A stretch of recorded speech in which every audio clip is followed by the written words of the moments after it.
Okay, so we have our pattern put down onto our substrate. There's a few wobbly lines, and that's okay. You're going to use this as a reference, as well as if you pull up a copy of the color reference, I have the original here with me. Just pull this up and you'll be able to see what colors you're going to be working with. Again, the leaves, we'll go over that later as far as what color greens. We're going to concentrate more on these real pretty parts right here and go from there. So that's where we're going to start.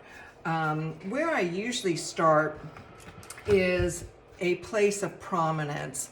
So I really like this focal point of this bird of paradise. So the colors that we're going to use, we've got some really pretty orange here. We've got some pale yellow, which is lovely. There is a proper side to this glass. This one's got a little bit of a shiny side, but it really doesn't matter. Some of the imperfections on the back side, maybe a crease or something, can just add a point of interest to your work. There really are no rules. There's some guidelines to try to adhere to, but after that, once you know what you can do, then sky's the limits to what you want to do. And we also have a little bit of pink here if we wanted to throw some pink in here, down here at the base. So another reason I included the carbon paper in your package is it really helps sometimes when you have a piece of glass and you really want to use a particular part of the glass because of the color or the variation or the movement in it. It can really add a little bit to your piece to do that. So as you see, this first leaf here has a little bit of a dark side and a little bit of a highlight side. And I think that we can capture that a little bit in this piece of this area right here in the glass. It's got a dark side and a little bit of a light side. The one thing I like to do, especially if I want to keep the piece intact, one method of mosaic is to just use your piece of glass, and it's always a happy accident when this happens.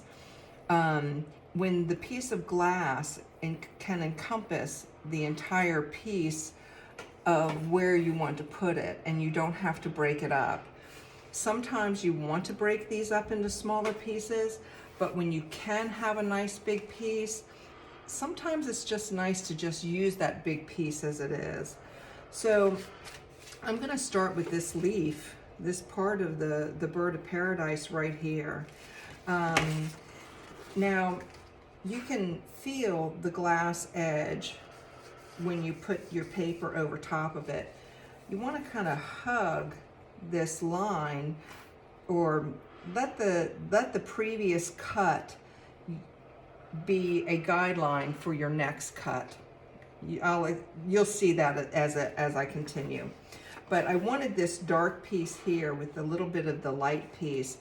So I'm going to try to put my glass right here, this edge, so I get a little bit, little bit of this darkness here, and I can pick up on this line on this edge of this glass here. So you can do that by lifting up and eyeing where that is, or you can just feel where that piece of glass edge is. And I have this right here on this edge, and that's really where I want it to be. The tracing paper really comes in handy sometimes when you're doing these, the larger pieces, and you want to stick true to the shape of what it is you're going to do. So let's start here. I'm going to use my stylus again. You can use a ballpoint pen or a sharp pencil.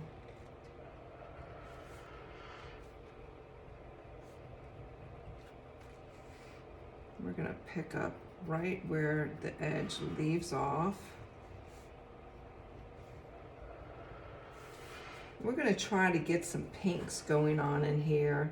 So we're gonna stop our line right about here. And we may have to cut this later on, but we'll have to see just how this looks to our eye. Again, if it pleases your eye, then go for it. So here, you've got your piece of glass that we're gonna cut. It's got a nice variation of the dark, a little bit of the light, and I think I'm kind of happy with that. So when you cut your glass, you're going to dip this in a little bit of an oil. You can use mineral spirits, you can use sewing machine oil.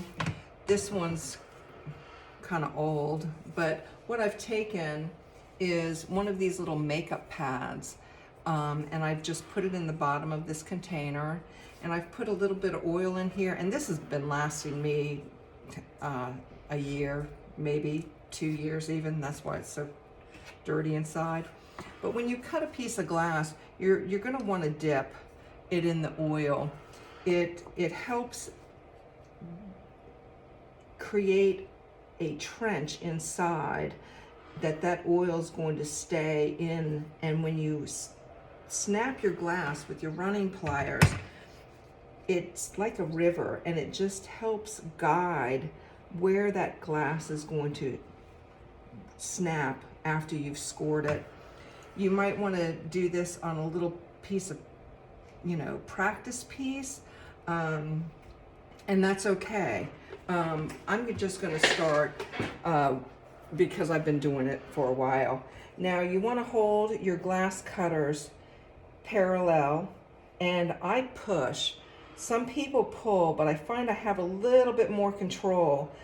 And you're going to start at the cut here and go along the line that you've traced. So here, let's do this. You can hear that little bit of a, I don't want to say crunch. You can hear a little bit of a grit to that. So now I've scored this glass, and you can actually see it. If you turn it sideways, you'll be able to see where that piece of glass is scored. Now, with your running pliers, you see the mark here on the top. So that's always going to be on top, and that's always going to be at your score line. Now, there's a little bit of an arch here. So sometimes you need to be really careful when you're doing that. I like to just come over here and just gently do a little squeeze, and you can hear a little bit of a tick that your glass has, well, broken or is starting to crack where you've scored that line. And that's what scoring really does, is it tells your glass where to break because you've stressed that surface of the glass. That was a really nice cut, by the way. So then you can finish cutting the rest of the shape. So here we have a line, and sometimes I get a little Sharpie, and let's say I wanted to continue that line out so I know where I want to cut. So I just take these Sharpies, are really nice. They come off the glass. Little bit of water will take that line off the glass. So this is going to be my second cut, and then this right here will be my third cut. And again, you want to be over top, straight, and just in a nice firm motion, cut along the line that you've done. And you'll hear the snap. Nice line again. Always hold on to your little pieces. as you see, this little frog has got some little pieces here for his feet. So these types of scraps are perfect for these little tiny pieces. And let's do this again. Some people don't use oil at all.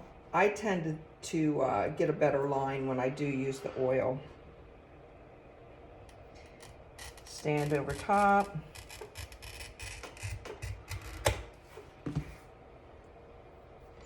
And let's snap the glass. So that really is a beautiful shape that goes right along where we want to go. Now you see this little bump out here. If you're a beginner, you may not want to invest initially in a grinder. They do come in handy. They're not really that expensive, but they do come in handy sometimes. These nippers can get really precise though, and you can use this. You line up where you want to cut with the edge of these nippers, and you can get a pretty clean line with it. And I'm pleased with that. So the carbon paper and the Sharpie come right off. You do want to be careful handling this glass on the edges. Like you saw me wipe away. You don't really want to run your finger down this edge. It will cut you.